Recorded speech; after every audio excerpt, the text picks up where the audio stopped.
I'm so grateful today to be interviewing Dr. Eleanor Stein, a change maker in Canada, who is going to share with us her 27-year ME/CFS and fibromyalgia recovery journey, which initially knocked her down in residency.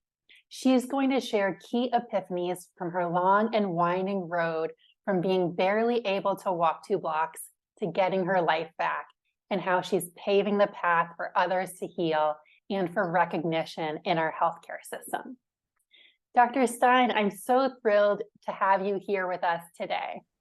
Thanks so much, Liz. It's a pleasure. I really haven't told my story in a lot of depth very many times, so I'm kind of looking forward to what you're going to ask and see where we go with this.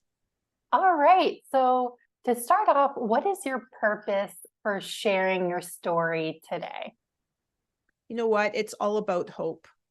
For the first 27 years of my illness journey, I didn't think there was any hope. I had never met anyone who had gotten significantly better. All of the narratives out there, both in the medical community and in the patient communities, were uniformly dismal and discouraging. And I just took it for granted that how I was barely getting through every day was going to be it for the rest of my life. And it wasn't until even though I was doing masses of stuff, it was only when I suddenly got better that I went, oh, there's hope. And that was in 2017. And since then, of course, I've totally changed my narrative. And now my goal is to make sure that everyone else out there knows there is hope. That doesn't mean every single person's going to have a, incredible recovery. But what I've experienced since I changed my own mindset is that most people can get at least a little bit better, if not more. And that improvement is the rule, not the exception. And, that's a total flip from how I was thinking about it before. Yeah. And let's take it back to 1989 when your health initially collapsed. Can you just give us a brief overview of the onset and what was your perfect storm if you had one? Yeah, I've really obviously thought about that a lot. I think looking back, the biggest factor was being in medical training. So you're taught as a medical student and then as an intern and then as a resident that the patient comes first and it doesn't matter day or night, right? You're on call constantly and you have to put down what you're doing, which includes things like eating, sleeping, using the toilet. We used to have a joke in internship. One of my colleagues used to come in when we were like running like crazy and he'd say, remember, nobody thanks you for missing dinner. And, we thought he was a little bit crazy, but now looking back, he was the wise one and we were all a little bit crazy. But the culture in medicine is self-care doesn't figure into it at all. So I think for me, there was not much else going on in my life. I mean, I have some genetics, right? So I have some vulnerability. Both of my parents have some issues that I've inherited, like low blood pressure and stuff like that. And chemical sensitivity runs in my family and some autoimmune stuff runs in my family. So I think I had some vulnerability, but I was doing pretty fine. I went to a workshop in another city.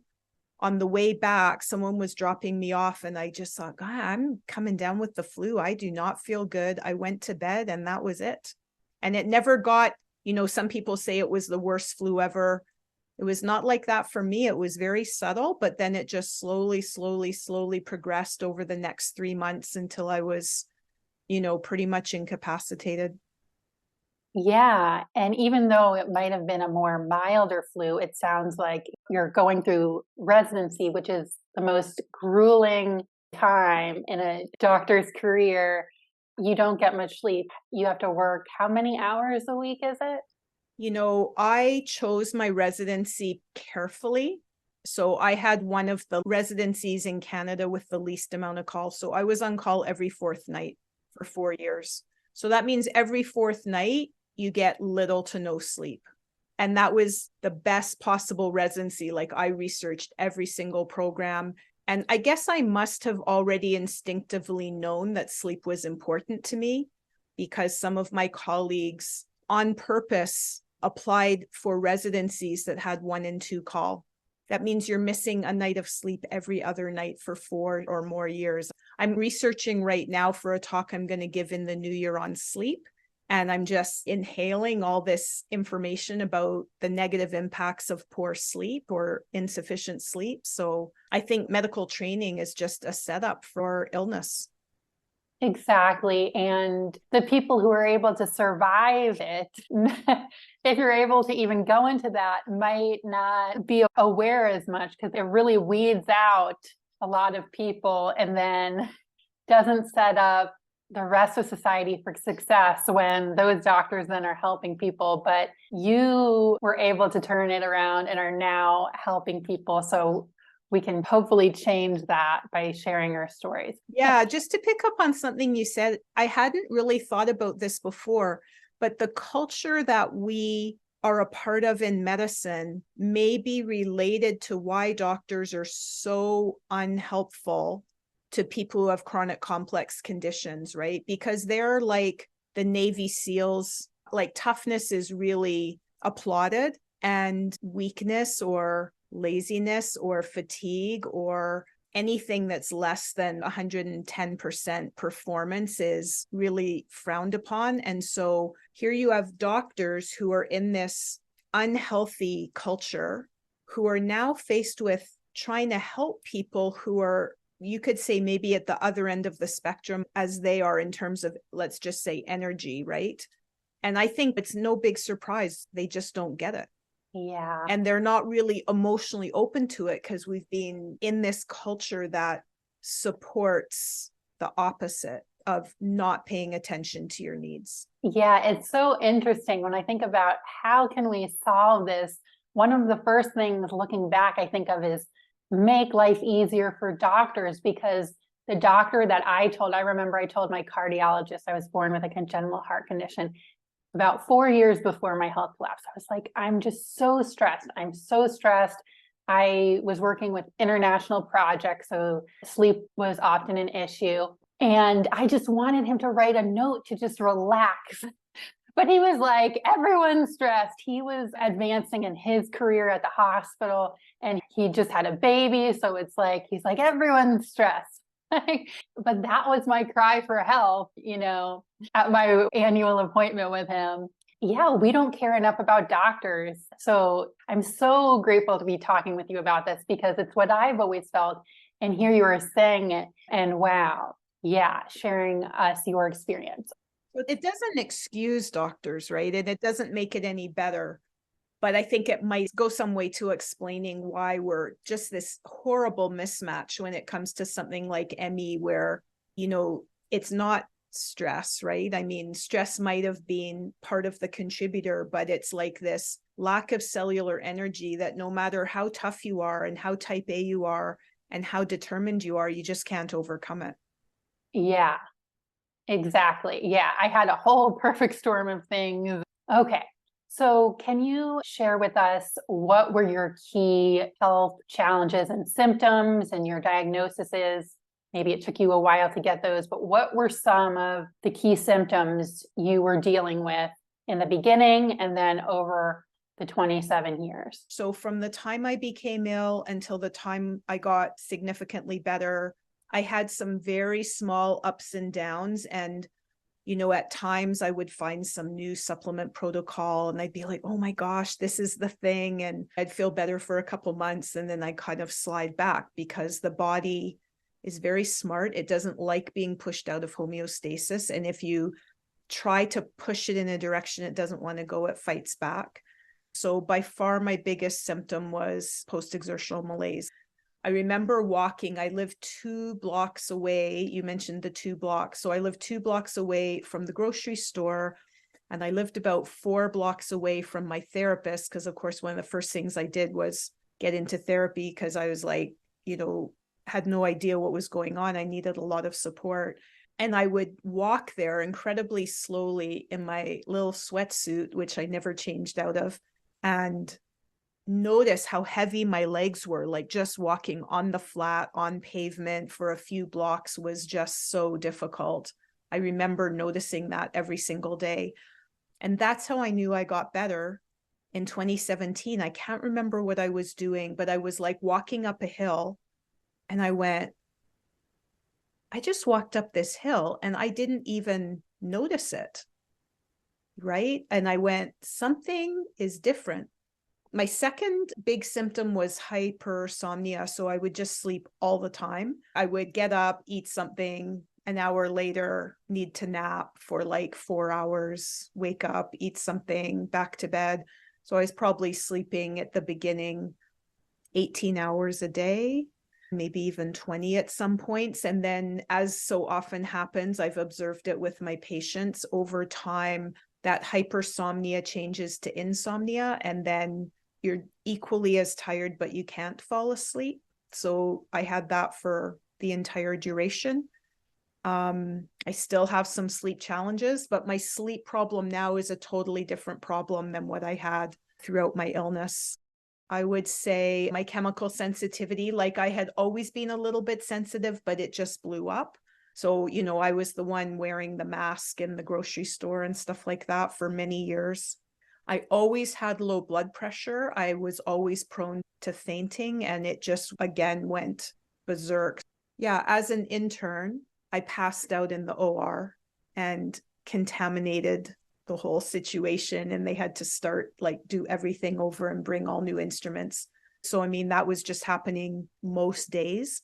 And it was several years until I met a physician who understood about POTS and Florinef, which I'm still on. So POTS is postural orthostatic tachycardia syndrome. So basically, your blood pressure goes down, your heart rate goes up to compensate, but it never quite compensates enough. And I've probably passed out hundreds, if not thousands of times.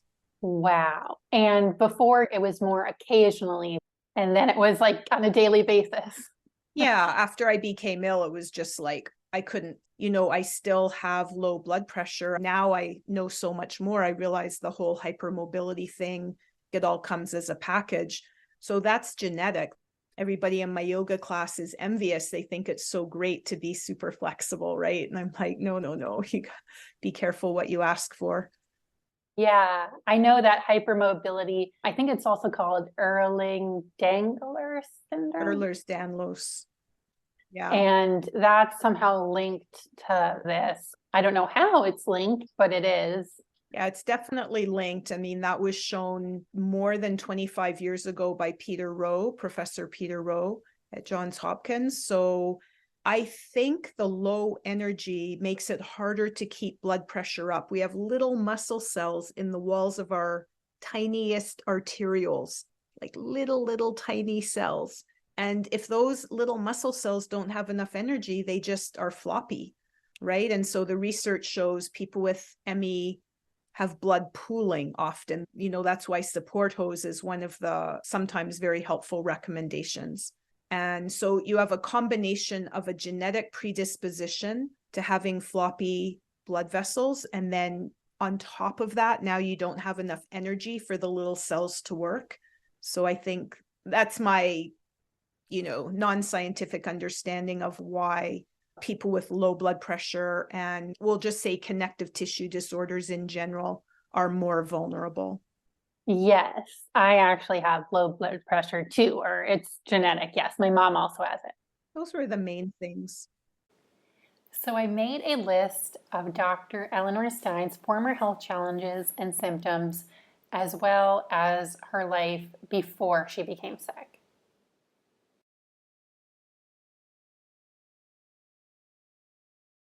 And just frustration and anger, right? Because even though I'm a physician, nobody knew what I had. It didn't really make any difference. 1989, there was no treatment. The Holmes criteria had just come out in 1988, and there were probably exactly 5 people in the world who, well, I'm being a bit dramatic, but there was the people on that CDC committee, and they were pretty much the only people in the world who knew anything at that time. So just Wow. like all of my patients, I was diagnosed as having depression because my doctor just didn't know what was going on. Yeah. Sleeping a lot. And they're like, oh, that's depressed people sleep a lot. And then I guess you got sent off with some SSRIs or. Well, they didn't actually exist at that time. Yeah. So they just told you to see a psychiatrist? Yeah, I did. I went along to a psychiatrist. I went on doxepin. So that's an old tricyclic antidepressant. And it actually was a little bit helpful because I don't know, it somehow helped my sleep a little tiny bit. And so I think it helped me consolidate my sleep a little bit. So it did help me function, for a few years. Yeah, I mean, that's got to be really interesting seeking medical help as a medical doctor yourself. How is that like? So I actually went to see, I won't name names, but I went to see someone who was on that CDC committee, right? There was two Canadians, I think, on the committee. I lived close. I went, she told me I was depressed. So even though this person supposedly knew something about ME, she really didn't. And I've talked to her since then. So, we hang out in the same circles. So a few years ago, I went up to her and I told her what happened and just hope it would make a difference for, people seeing her in the future. Wow, that's got. I probably confronted one of my doctors. I mean, I'm a nobody, I'm not a doctor. So I just didn't confront some others, just two that seemed to actually care among the probably 20 that I saw. Mm-hmm. And I remember crying to one of them because I would just like, look at the test results because they now have more, not biomarkers, but clues in terms of like my inflammatory markers and things like that. Yeah. Anyway, that's amazing that you were able to go back to these people and we can talk about that later, but we're going to go more into your journey. So Okay. can you talk about some of the things you tried along the way? Because there's 27 years here in the beginning. There was no hope, and you were brushed off as having depression despite these clear multi-systemic symptoms. So what are some crazy things you tried? How long did it take you to try some of the more out there things along the way? Very beginning, I just didn't have access to anything, right? There was nothing written. There were no conferences. There was no ICANN CME. The CDC, you might remember back in the 90s was when the British psychiatrists were starting to talk about cognitive behavior therapy and graded exercise, which of course I knew exactly what that meant and I knew it was going to be a disaster. So thankfully I had enough sense to never try that. And again, being a doctor, no one's going to force you, so I was in a little bit of a privileged position in terms of there's going to be less pressure on me to try things that I don't want to try or know are going to be harmful. So for the first 10 years, there just was no help whatsoever. Well, I guess 8 years. In 1997, I met a doctor, Bev Tompkins, who was in Calgary. Well, I heard about her. I immediately phoned her. I said, can I come out to Calgary and sit in and learn from you? Because she was like the first person I had heard of that even would use the words ME, right? So I did that. She was incredibly generous. I learned, like, I just inhaled as much as I could in 3 weeks. And then seeing patient after patient walk in the door who were sharing exactly. And she also had the illness. I think she's pretty out, so I don't think I'm telling any secrets. So just hearing person after person telling the same story, right? With the same types of symptoms, using the same adjectives to describe how they're feeling. That 3 weeks was so validating because I thought, oh, okay, I actually have a real thing. Because up until then, I just thought maybe I'm depressed, maybe I'm nuts, maybe I'm faking, maybe I'm hypochondriacal. Like when there's nothing to validate your experience, you just don't know if it's legitimate. Wow. So that 3 weeks was really life-changing because then I knew for sure I have something. It's called ME/CFS and there's treatment. So she was the one who put me on Florinef. Was that the POTS drug? Yeah, to raise blood pressure. So that changed my life because then I wasn't passing out multiple times a day, right? I mean, that was just life-changing. And I tried IVs with her. She was experimenting into different supplements. So all the mitochondrial supplements I tried. I guess that's another message or another learning over my 35 years is we're all so different. So I know for some people, those supplements help. For me, they did nothing whatsoever. I've probably tried, oh my gosh. Then I went and I worked in Australia for a few years, very part-time, but it was an amazing experience. While I was there, I learned about functional medicine, and I went to see some prominent functional medicine physicians in Australia who were in the ME space early on. So I tried, there's kind of whole protocols, like especially for my gut, right? I didn't mention, but I had very, very severe IBS. So going on, I don't know, is it okay to name names of products, or because I don't want to be advertising for some company? I'll just say I went on medical food. If you want to read the names, it's all in my manual. I name names, but so I went on medical food, which is protein and carbohydrate and fat with a whole bunch of minerals and vitamins. That made a huge difference. I was pretty much dependent on that product for like 5 years. Is it like a powder or something? Yeah. Okay. I was in Australia, right? So it would go in pineapple juice because pineapple juice is dirt cheap there. Yeah. So every day I had 2 or 3 times a day, and that kept me going. I went to see many of the top people. I went to see Paul Cheney, had all of the cardiac echo testing. You know, this is already years ago. Some people today might not be familiar with. You know, so many things have gone through fads. So there was people that were using adrenal extract because we know that people with ME/CFS are not depressed. And one of the reasons we know that is because our cortisol levels are abnormal, but in the opposite direction. So people with depression typically have high cortisol because they're stressed. And people with ME/CFS typically have low cortisol because there's something wrong with our hormonal axis that leads to the production of cortisol. So Dr. Cheney had his own take on the adrenal extract, and I call it buffalo goo. So it was like the liver and adrenal glands of bison. And unfortunately, you know, it's hard to prove causality, but somewhere in the several months that I tried that, I ended up with symptoms that I now connect to MCAS, right? Mast cell activation syndrome. So I think something about that treatment was just so antigenic, like so foreign to my body, that my immune system went on high alert. So I guess that's another learning, right? Is I was pretty brave. I tried a lot of very weird stuff, and some of it has not turned out to be in my favor because I still have MCAS now. 14 years later, I haven't been able to calm down my immune system. So be careful. Yeah. And that's the stuff you mentioned isn't actually weird. It's like the more normal stuff, I would say. I did get adrenal extract, and then there's, you know, like some ancestral foods. Now they have little capsules with it. And there's a Chinese medicine. They have that stuff. There's a lot of companies that sell that extract. And I think I had tried that too.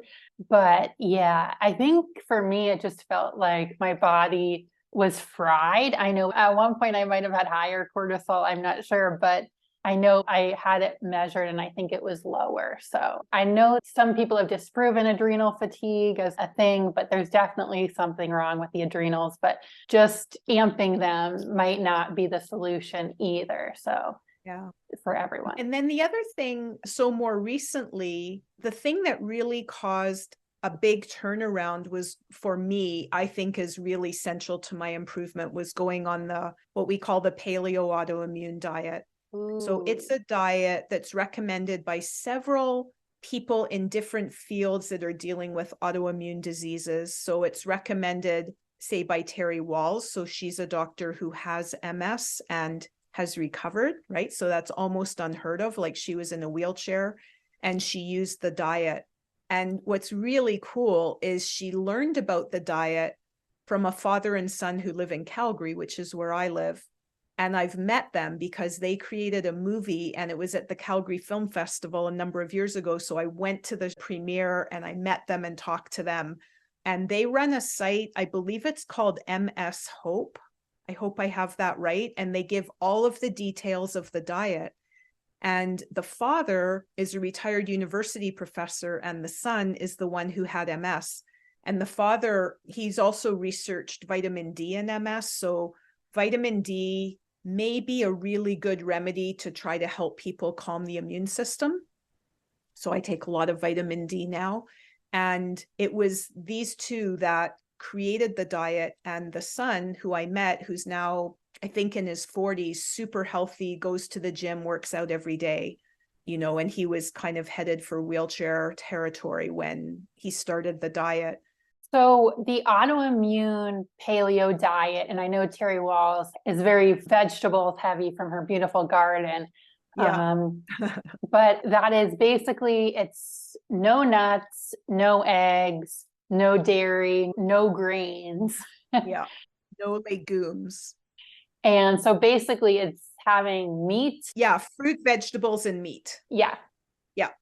And so it's easier. I prefer to say what you can eat than all the things you can't eat. But basically, I eat all fruits, all vegetables, all meat. Yeah, I actually did that for my own recovery.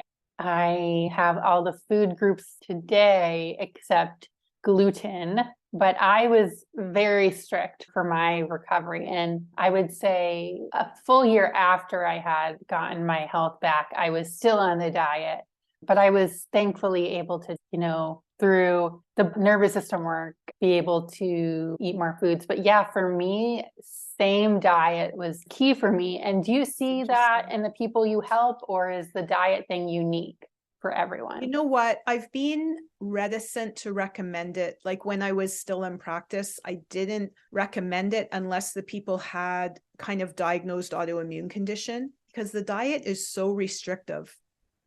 So for example, I don't eat seeds, but I also don't eat seed oils. That means I don't eat any omega-6 oils like corn oil, canola oil, safflower oil, cottonseed oil, soy oil. That's a whole other hour-long talk of all the pros and cons of those oils. But it means that I've had some health side effects from that kind of restricted diet. And so I just felt like it maybe wasn't ethical to recommend it as a physician, knowing that there's really, really healthy foods that are being omitted from the diet. If people had autoimmune diseases, I've absolutely recommended it, and it's helped them incredibly. I would say to anyone listening, if you have an autoimmune condition, I would try it because it could really change your life. And how would someone get diagnosed with autoimmune? Yeah, that's pretty much through the conventional medical system. Like examples of autoimmune diseases would be Hashimoto's thyroiditis, celiac disease, rheumatoid arthritis, lupus, scleroderma, Sjogren's, dermatomyositis. There's literally hundreds of them. Most of them have to do with inflammation. And which one did you have? I have a condition that the etiology isn't clear. It would be far too easy to have something that with a clear diagnosis. So I have something called generalized granuloma annulare, which is like a body-wide rash, except for luckily my face. And it's not clear whether it's autoimmune, but it's very clear that it's immune, and my MCAS symptoms. So it's very clear that my immune system is ramped up, and this diet just makes a massive difference. And if I go off it, which of course I do from time to time, partially on purpose, because I want to eat some of the foods that I'm missing, like I want to get some of that nutrition to prevent side effects. And sometimes I just need to eat, chocolate cake for emotional reasons. So when I go off it, sure enough, 2 to 3 weeks later, my rash goes berserk, and then it's another month to get it back in check. Interesting. Yeah. I didn't have chocolate. I just had a piece of chocolate before our chat, and I didn't have chocolate for 4 years. So, and I would finish off like a full thing of dark chocolate every day before that. Well, I would share it with my now husband. I mean, I've improved. I'm not as strict as I was. Yeah. And I have little cheats, but if I ate a normal diet, yeah, it wouldn't work for me. Yeah, thanks for sharing the specifics. And yeah, it's not the most fun thing, but I made it work and I was down to like 3 foods at one point, but I like how you said it's focusing on what you can eat. Yeah. Okay. So you had mentioned something about Lyme when we messaged earlier. Oh, yes. So when were you diagnosed with Lyme?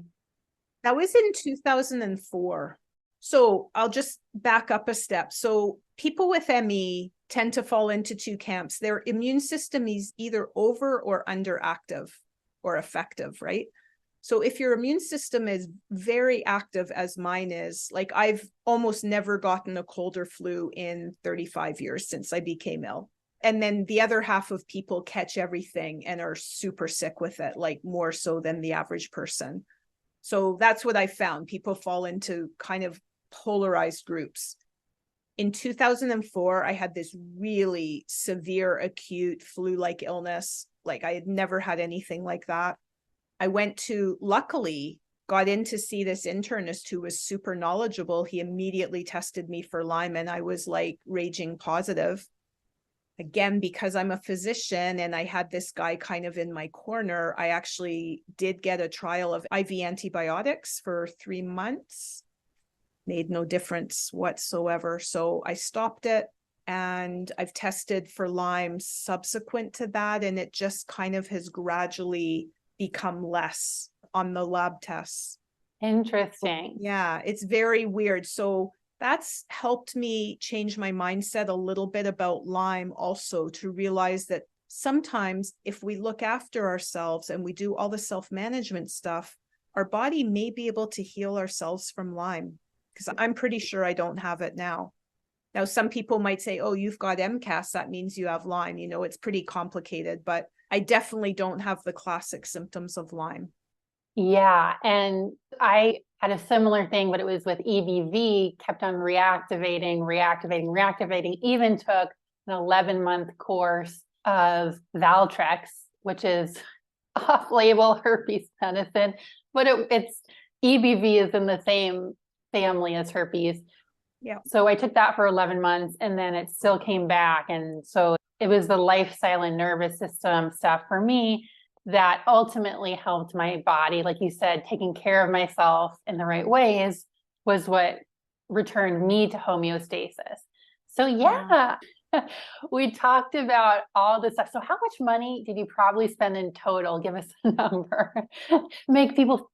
I'm really too scared to do the math, but I've kept a spreadsheet because I have a business and I started like a health spending account for my business, for me and my employees. So I actually could come up with an exact number. I mean, I'm going to guess like $300,000 to $400,000, because if I spend, I'm sure $10,000 a year, when you look at the cost of testing, we were just talking about supplements, but I mean, so many tests I've had, liver tests and gut tests looking for parasites and digestion tests and gut barrier tests and special MRIs for brain health. And oh my gosh, like, all the Lyme tests and the metabolomics, like the urine tests for all the energy metabolites. And yeah, so tests were probably at least half of the money I've spent. And then traveling, some of these healthcare professionals charge $10,000 for a consult, not to mention any names. So I just thought, you know what? I was too sick to say get married and have kids. So I made that choice in my 20s. And I thought, what am I going to do with my money if I'm not healthy? So I've really been pretty liberal with just trying as much as I can.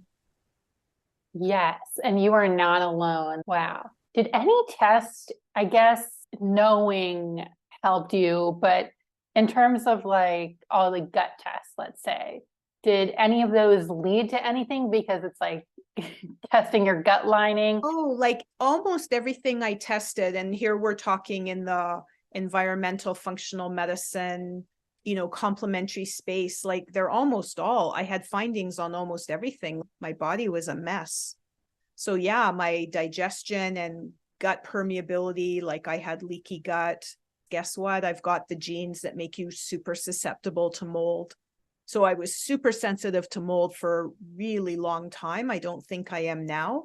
That's another thing that has gotten, I would say, like 99% better and has stayed better, is all my environmental sensitivities. So I feel incredibly fortunate because that was so restricting on just everyday life. I've had the shoemaker protocol. Like I would think twice about every single place I went and who I was going to go with. So would you recommend other people to do all these same tests? Because it sounds like it created more stress for you. The shoemaker protocol is no joke. And I've heard people committing suicide from just the sheer extremeness of it. Yeah. And they put the fear of God in you if you're exposed to any type of chemical or mold. But I know there's some truth in it as well. Like these things, especially if you're genetically susceptible, where your nervous system is haywire, that you don't want to be in a moldy house, for instance. I moved out of my moldy house and that was a game changer. But I also didn't want to live a life walking on eggshells either. You know, you've just put it so well, Liz. Trying to find I don't know if I have an answer to that, because if I said, forget the tests, focus on self-management, because self-management is key. Like what I've learned from my own experience is, apart from Florinef and apart from sleeping medication, which I still have in my emergency thing next to my bed, nothing has really been a game changer in terms of all the supplements and drugs that I've tried, and some have made me worse.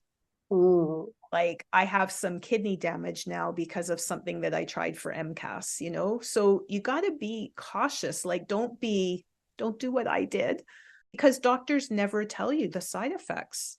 This side effect was never told to me. My doctor wanted me to go on it said nephrotoxic, which is damaging to your kidneys on the label. And I was like, my kidneys have been to hell and back with living in the moldy house and the CFS and all the other stuff. And she wanted to give me this antibiotic specifically for SIBO. And I read on it, nephrotoxic, and I just couldn't get myself. I took the other one. There were 2 drugs that she gave me this protocol for. I took one of them, but the one that said damaging to kidneys, I'm like, I don't think so. And then I was given. Yeah. And even as a physician, I guess I didn't read the fine print, or it wasn't even in the fine print. I would say throughout my career and from my personal experience, I try to find the middle ground, like get out of a moldy house. If you have Lyme, try some treatment, at least 1 round, right? Because you just never know. You know, I've had patients with HHV6, for example, who have gotten dramatically better with antivirals. So I can't say don't try it, but then again, you know, Valsite is very toxic, and probably some people have had very bad consequences from that. There's no rule of thumb. We're all so different, and our vulnerability and our resilience to trying all these treatments. Like I used to think I was tough, so I was very cavalier. I'm like, sure, I'll try this, I'll try anything, but I'm much more cautious now because I've had, you know, some adverse consequences. Yeah, it's so interesting. And we'll talk about your path out right after this, but it's so interesting that when I'm looking online, I see people now, long COVID is what's happening right now. People with ME/CFS symptoms that were triggered by COVID. That's what I'm talking about, not just the specific COVID things like loss of taste or smell, the neuroimmune symptoms. And I see them and they're like, what's the next the next drug, the next this? And I'm like, oh, I was you once. I remember. So for example, in long COVID, everybody's all into the micro-clots. I remember going to a conference about that in 2002 when people were using that in ME/CFS. That's one thing I never tried because I just thought, no, that's way too risky. My blood already doesn't clot great. So kind of like you, I just used my intuition and thought, no, I'm not going to try that. Yeah, so for my heart, I actually was on a baby aspirin a day.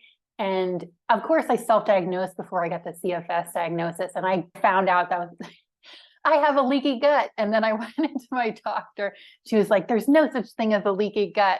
Like I had told her there was a Loch Ness monster or something. And I was like, this is what I have, but I don't know how that stuff is for the gut lining either. Cause it's like, well, if we do this, then is that going to be good for the gut lining? So you never know. If I can just jump in, because you just talking about leaky gut is just a perfect example of how fads come and go and how scientific knowledge evolves. So 35 years ago, when I first started learning about leaky gut, it was a thing. In Calgary, you could go to the hospital and get a test. And then all of a sudden it was discredited and it wasn't a thing. And I would refer patients and the referral would come back saying they don't do the tests anymore because it doesn't exist. And that went on for 10 or 15 years. And now, I mean, the research around leaky gut is ironclad, right? There's thousands of papers, super scientific. They know exactly what's going on at the microcellular level. So it just goes to show, like, just because people are really confident that we know what's going on doesn't mean it's true. So interesting. Yes, the fads. And it really depends on when your doctor went to medical school. Yeah. What they were taught that year or those years. All right. So anyway, along the way, before you had your major epiphany, were there any minor little epiphanies leading up to the epiphany you had in 2017? I would say one of my favorite tools throughout the last 25 years has been my sauna. So even though it's not curing anything, but I feel like each time I do a sauna, a few more I got my sauna because of my MCAS and mold exposures and all of that stuff. And I've got heavy metal issues. We haven't even touched on that. So every time I still do it frequently, and every time I do a sauna, I just feel like it's one little thing moving me back on that healing journey and away from, headed to bad health path. I love my sauna. Love my sauna. We have one in my home, but when I was on my upward trajectory, I used it like 5 days a week. There was a local tanning salon. This was before the pandemic, the year before the pandemic. And I loved the sauna. Even though I have a heart condition, my heart doesn't seem to mind it. I didn't do a super high temperature and I eased into it for sure. And I stayed hydrated. You really have to stay hydrated. Make sure you have enough electrolytes as well. But I loved my sauna. So that's cool that one you thing I did. I've always taken some gut supplements like glutamine. I've always taken glutamine, butyrate, stuff like that, just because I think the gut is so critical. So I want to do whatever I can to keep its health prominent. I took that one too, but then someone I know said that glutamate sensitivity was what caused his ME/CFS. So is glutamine and glutamate are different. Oh, they're different. Okay. Thank you for clearing that up because I was like, I took the L-glutamine during my journey and I thought it was helpful, but I don't know if it was or not, but I thought it was. And then someone was talking about glutamate and I was like, what? Was I harming myself? So those are two different things. Glutamine and glutamate convert to each other, but glutamine is the favorite food of the gut cells, the colonocytes that line our bowel. So by giving them their favorite food, you're just helping them be healthier. All right. So now can you take me to 2017 and the paradigm shift you had? Yeah. Well, there was a few things that happened. So in 2014, I did a neuroplasticity training and I very quickly, like literally within the first week of practice, my chemical sensitivity got dramatically better. And it was something I had had my entire life, like even as a child before I became ill. And both my parents were super chemically sensitive and I've got horrible detox genes. I've got all the genetic vulnerabilities for it. And this is what's really interesting. So I did neuroplasticity, it got better. I still have the same genes. And so that was a paradigm shift because I'm like, aha, just because I have genes that make me vulnerable to certain conditions doesn't mean I have to live with those conditions, right? I still have the genes. I'm no longer sensitive. I can go anywhere I want. And that was really life-changing. And then I read Norman Doidge's book in 2015, his second book, and he talks about red light therapy.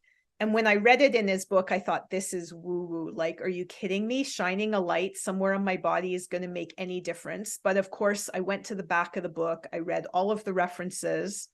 And, the science is legitimate, right? It's really strong. The red light is absorbed by our body. It gives energy to the mitochondria so they can produce more ATP. So it's like free energy. So I went and I did the training and I bought a red light and laser system and I started using it most days. And I think it made a difference.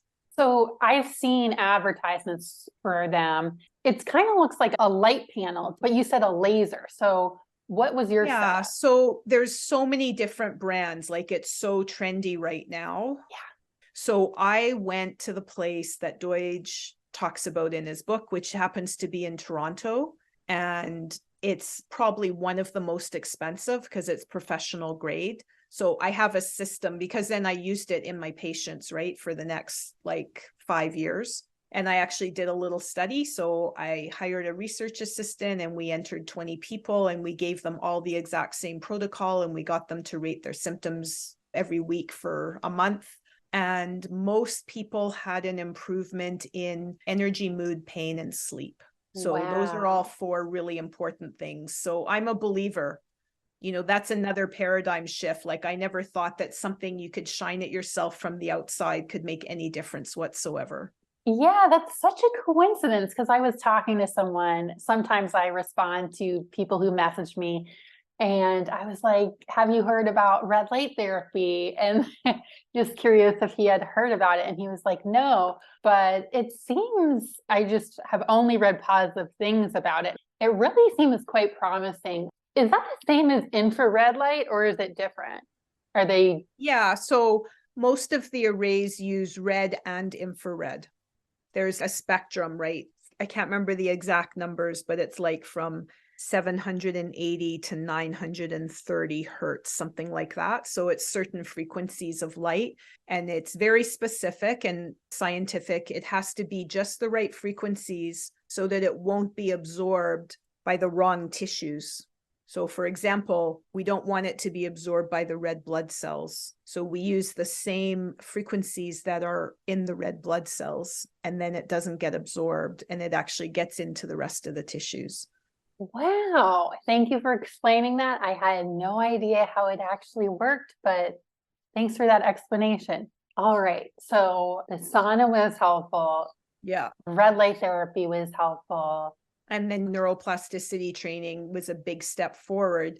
It helped me with my sensitivities. It did not help at all with energy. And I was super envious because all the people that went to the course with me, who I was still in touch with and practicing with, their energy was getting better and mine wasn't budging. And so 3 years later, because I did that in 2014, 3 years later, I went on the diet. And I think maybe the combination of everything, right? First of all, I've been doing really careful self-management for 27 years. I am practicing neuroplasticity now every day. I'm using the red light therapy. I'm using the sauna. Like, I kind of think it's like layers. And when you finally give your body enough of what it needs, what Dr. Naviaux refers to as the healing cycle, it finally goes, oh, I get it. We can wake up again. We have enough nutrients, enough energy.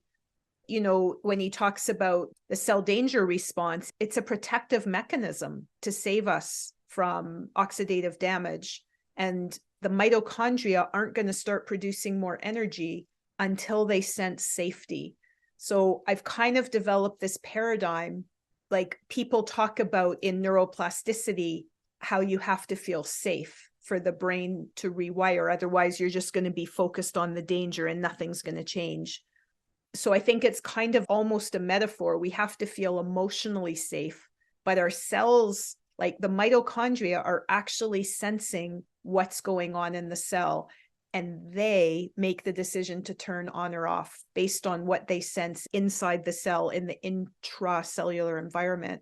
So I feel like all the careful self-management we're doing, right? Addressing emotional needs, physical needs, pacing energy, getting enough sleep, eating the right diet for us, which might be different for someone else.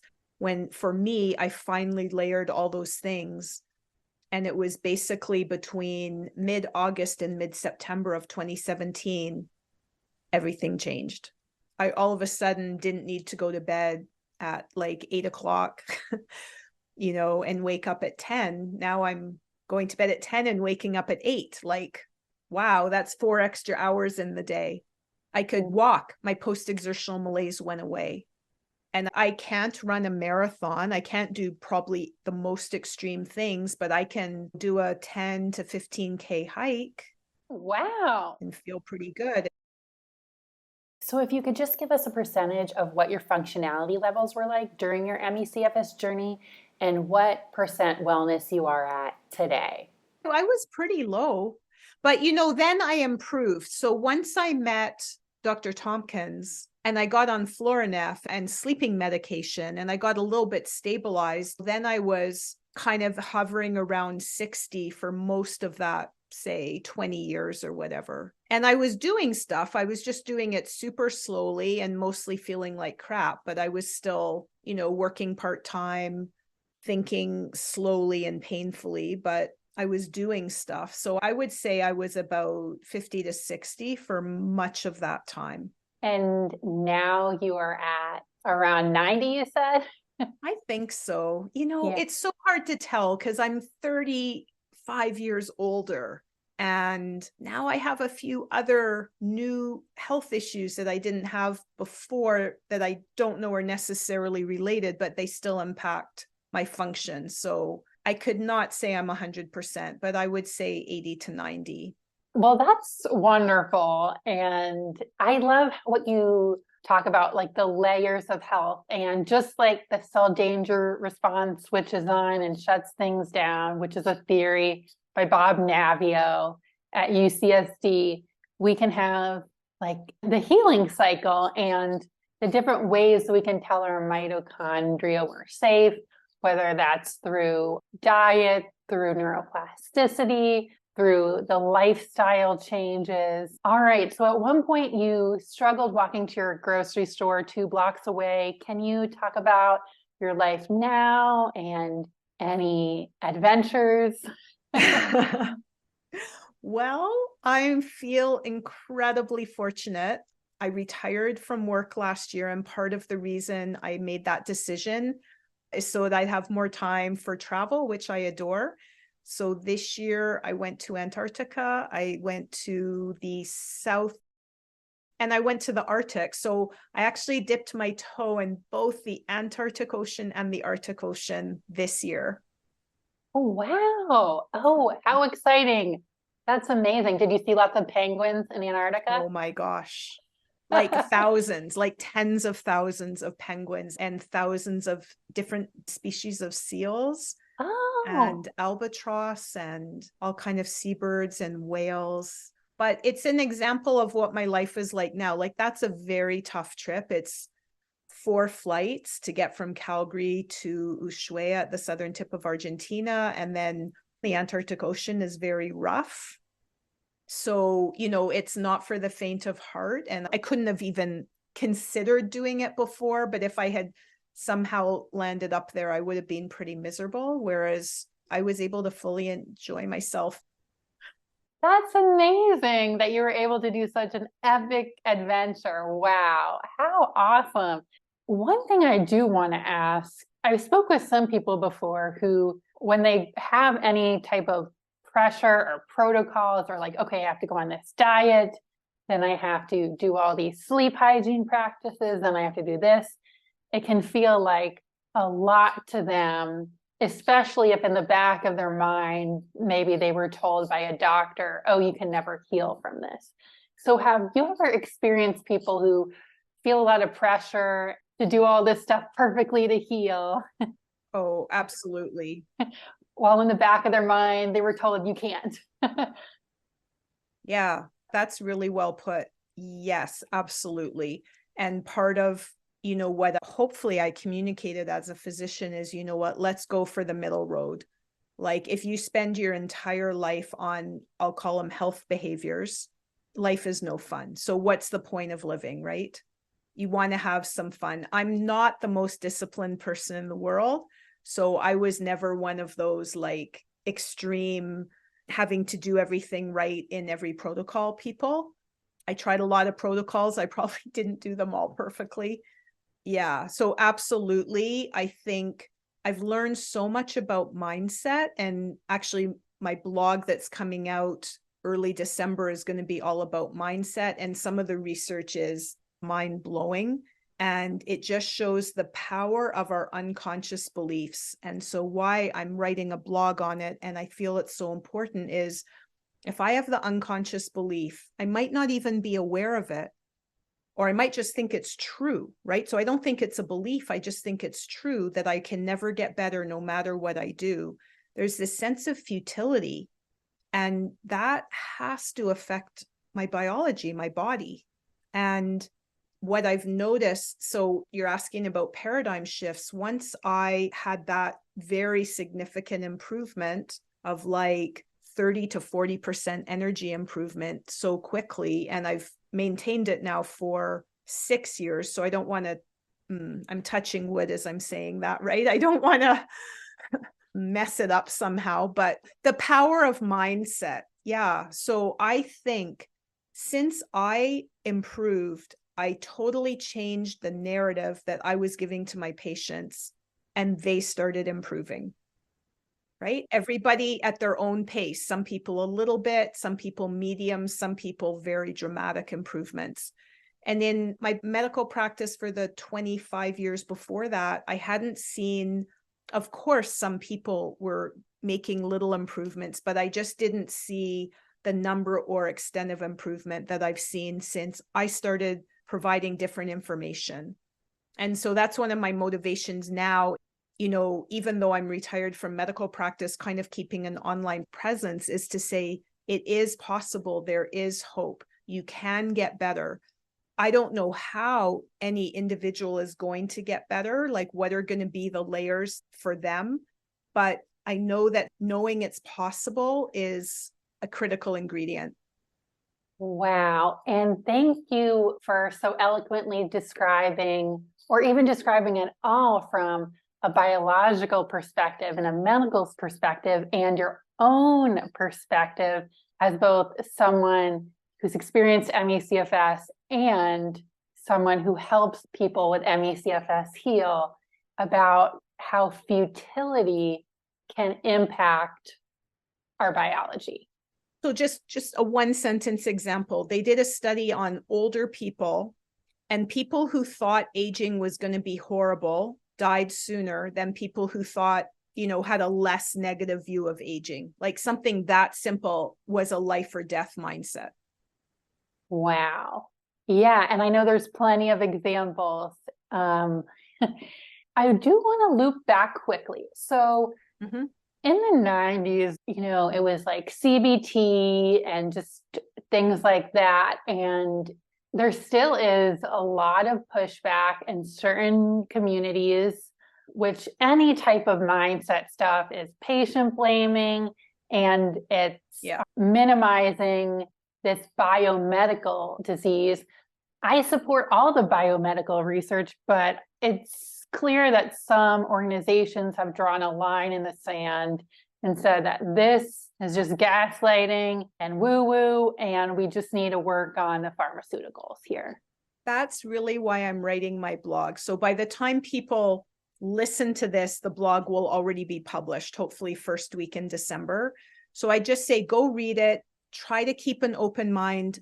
I give data from 4 different studies that show, by 3 different authors, that shows how our unconscious belief about something changes aspects of biology we couldn't possibly control, like hormone levels, for example, or cortisol levels. So that, for me, I'm reading this going, this is crazy. Like I've just read these papers in the last year, and I'm kind of going, wow, because I'm pretty hardcore. Like, I guess that's another paradigm shift for me. I've been hardcore biomedical my entire career. I've spent countless hundreds of hours writing letters to the editor against CBT and GET, and like just spending a lot of time and energy in what I now think is just kind of pointless fighting. because you're never going to change those people's minds. And so now I'm trying to spend my time and energy on the messages that I want people to hear, right? Instead of trying to argue against, like, you're just giving more oxygen when you argue against something. That was a powerful shift I had too, focusing on what's good rather than against what's wrong. So we know just run-of-the-mill CBT and graded exercise is going to cause setbacks for 80% of people or more. If not more. Yeah. Yeah. But focusing on what does work. And that's literally why I'm here, why we're talking today. Because it's like, let's talk about what does work from survivors of this terrible condition. And the recovery stories don't in any way invalidate the biomedical reality. And, you know, one of the leading mindset researchers, her name is Dr. Alia Crum, Aliacrum. She's at Stanford. Her research is really high quality. And what she says in an interview, and I have the link to it in my blog, so, you know, everyone can easily access it, is mindset and biology work together. It's not an either or. They're both important. So you have to address the biology. You have to get enough sleep. You have to pace. You have to medically address, like for me, I'll probably be on Florinef for the rest of my life. I'm 60. My blood pressure's still like 90/50 if I don't take Florinef. So if I didn't address my biology, I wouldn't be sitting here talking to you. I'd be lying down resting, right? Because it's in the afternoon and my blood pressure would be tanking. So biology is real. Mindset is also real. And if we can align the two together, I think we have a better chance of activating the healing cycle. So powerfully and well stated, Dr. Stein. Ooh, I am so glad we did this interview. It's fun. Yeah. So as you know, I have a programs guide of the different lifestyle and nervous system regulation programs that I put together with the wonderful Lindsay Vine. She's also a nice Canadian like you. And we put together a guide analyzing, I think, 27 different programs. And you have 2 programs that are now in our guide. Mm-hmm. And can you talk a little bit about your 2 programs? I know you have the lifestyle program, Pathways to Improvement, and then you have your brain retraining program, Healing Through Neuroplasticity. Can you just share about a little bit about how those came to be, or just summarizing those? Yeah, I just want to say the guide is amazing. So I've read it, each version, and it's really, I think it's just an invaluable tool. Like if when I was first sick, I had a guide like that, could have saved me 20 years, you know, I'm pretty sure. So thank you for all of the work that went into that. So I call it my foundational program, Pathways to Improvement, is basically teaching people all of the self-management tools that I painfully, slowly learned over, say, the first 20 years of my illness journey. It's fairly basic. So some people who are already really knowledgeable might not be the best fit. You might find it a little bit too basic, but it's divided into 9 modules. So the first one is kind of a bonus module all about mindset and vagus nerve and just trying to give people some of the tools up front to get them on the right track. The next pathway is called the biology of change. So that's where I'm trying to show how what we do in self-management, like diet, activity, sleep, etc., changes our biology through neuroplasticity, through epigenetics, and through the microbiome. I just chose those 3 because there's just, you know, masses of research. So the reason I started the course with that is because so many people think self-management is not a powerful intervention. And I've been doing nothing but reading on this kind of for the last 5 years. And for most chronic conditions, self-management is the most effective tool, bar none. And the impact on biology is massive. Massive. And that's acknowledged by leaders in the field. You know, if you listen to Andrew Huberman's podcast or Peter Attia's podcast, so these are really smart, scientific, high-powered people, and they're constantly saying self-management is more powerful than medication. So I just want to set people up for that, saying it really is worth reading and watching the rest of the course, because these tools, they might seem simple, but they have profound impacts on our biology. So I just review diagnosis so that people can figure out what they've got, and then how to improve sleep, how to pace, different types of diets, how to manage stress, how to manage pain, how to minimize exposure to toxins, and then how to cope with all the emotional issues that come with being chronically ill. They're short videos, but altogether about an hour of video instruction for each. I call them pathways. And there's a ton of resources. So what most people do is they go through it once, they watch the videos, they read my manual, which provides a whole bunch of the references and the actual tools, like here's the drugs, here's the supplements for each of these topics. And then a lot of people take a break and then they come back to it again and dig deeper and go into all of the online resources that just provide, I would say, maybe the supporting or deeper content. And I've just launched this year live mentor-led sessions to provide that extra layer of support, because so many people learn better, you know, in a group with someone who knows what's going on. And my mentors are people who have taken my courses, have gotten significantly better, are super familiar with the content, and have some great facilitation skills. Awesome that you provide both your insights and also extensive research and also linked resources, and then also the group support. That's wonderful. Yeah. Yeah. And all my courses have a community. So although it's self-study, you're kind of on your own. There's a moderator and a live community where you can post comments and questions. And like right now, today, we've got an active discussion going on, believe it or not, on sauna use. So that's just an example, right? Someone's like, have you tried it? Does it work? Other people are saying, yes, I did, but you got to take electrolytes and fluids. So everything that you said is being discussed in the community today. Oh, that's so wonderful. Oh, that's amazing what you built. And I just want to say, so Lindsay and I reviewed the different programs, and your program, there's a couple others who really incorporate the science explanations too, but your program really goes deep. So if you are an analytical person or just like to have that scientific background, this might be the program for you, because it really goes into building that belief and explaining it so you know you're on the right path. Wow, I didn't even intend to say that.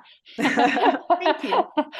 Yeah, so can you talk about healing through neuroplasticity? Yeah, so healing through neuroplasticity is based on about 10 years of learning and experience. So I started in 2014 when I had my own, pretty big shift through neuroplasticity, and I had read Doidge's book, and then I went and read like all the books that he recommends and the papers that he references, and I went, okay, there's something to this, because up until then, so another paradigm shift, I had been super skeptical. Like I had heard about some of the neuroplasticity programs for several years before I was willing to try it, because again, I felt like it was invalidating of the biomedical. Like I was very much, I won't say very much, I was somewhat polarized myself in that way. And it's only been through my own experience that I realized, what, both sides have a lot of validity. So I started offering groups in my medical practice to fine tune what works, what doesn't work. And I've come up with my own program, which I'm going to call agnostic, meaning like some of the other programs I've encountered have a very narrow scope and kind of a script, like you have to do it this way. And it's all about this or that brain process. And I think I've pulled back on that. And I'm just saying, you know what? Here's how the brain works. Here's the science of neuroplasticity.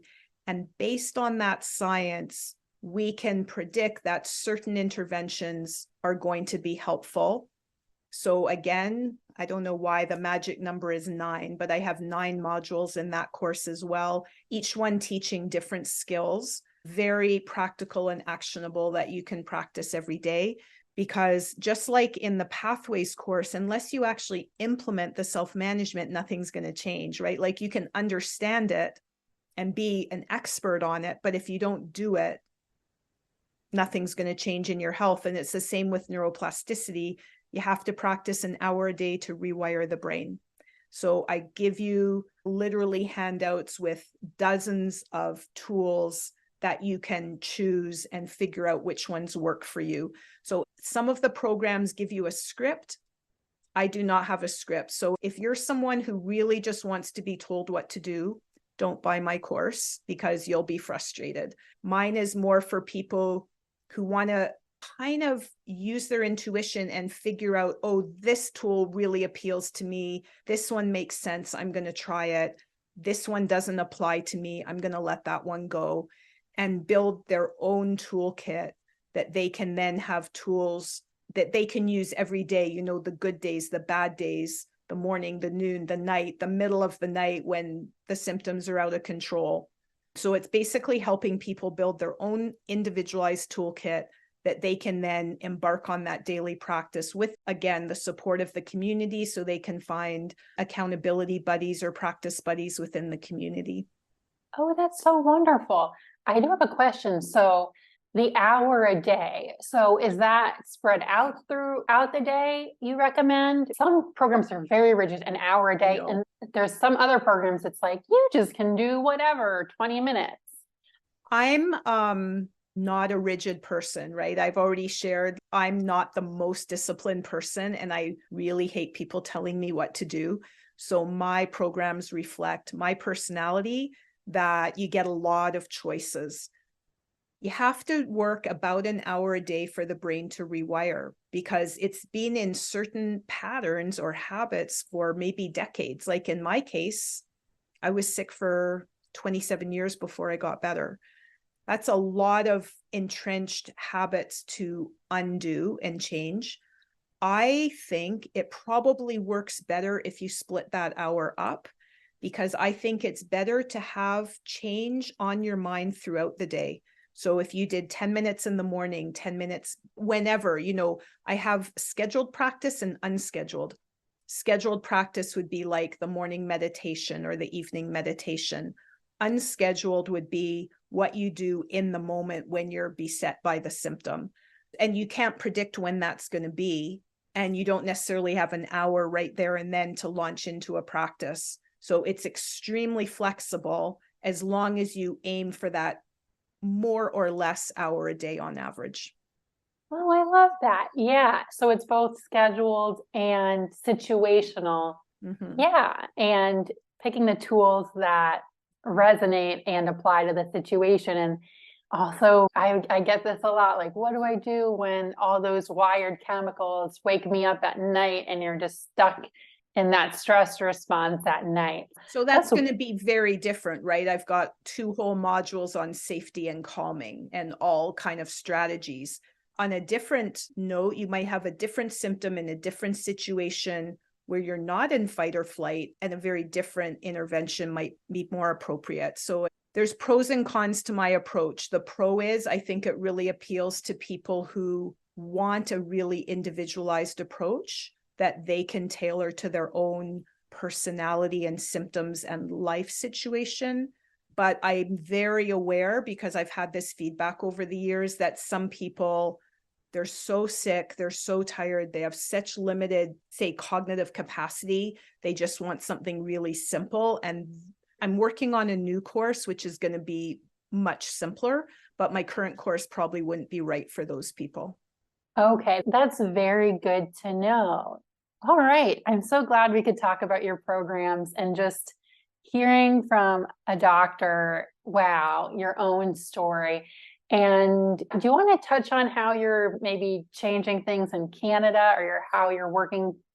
Yeah, it's pretty exciting. You know, my entire career, pretty much since I came back from Australia in 2000, I've been, you know, devoting time to advocacy, behind the scenes. So in the medical community, so giving talks at conferences to my colleagues, lobbying my local university to get on the medical school curriculum. So University of Calgary was probably the first university in Canada to have a devoted 1 hour. Okay, so let's not go crazy, but 1 hour on ME/CFS.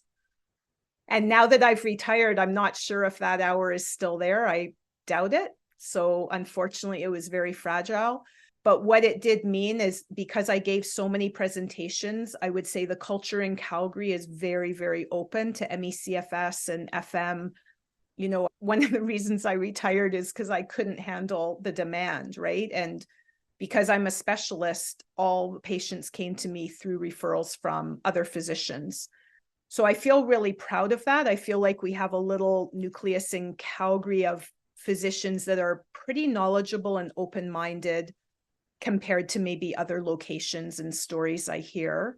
And I'll maybe put this out there and you can include it or not as you wish, but I want to continue supporting my colleagues because I feel like unless healthcare professionals have a way to access accurate information, they're not going to be able to help patients because it's still not being taught in most places.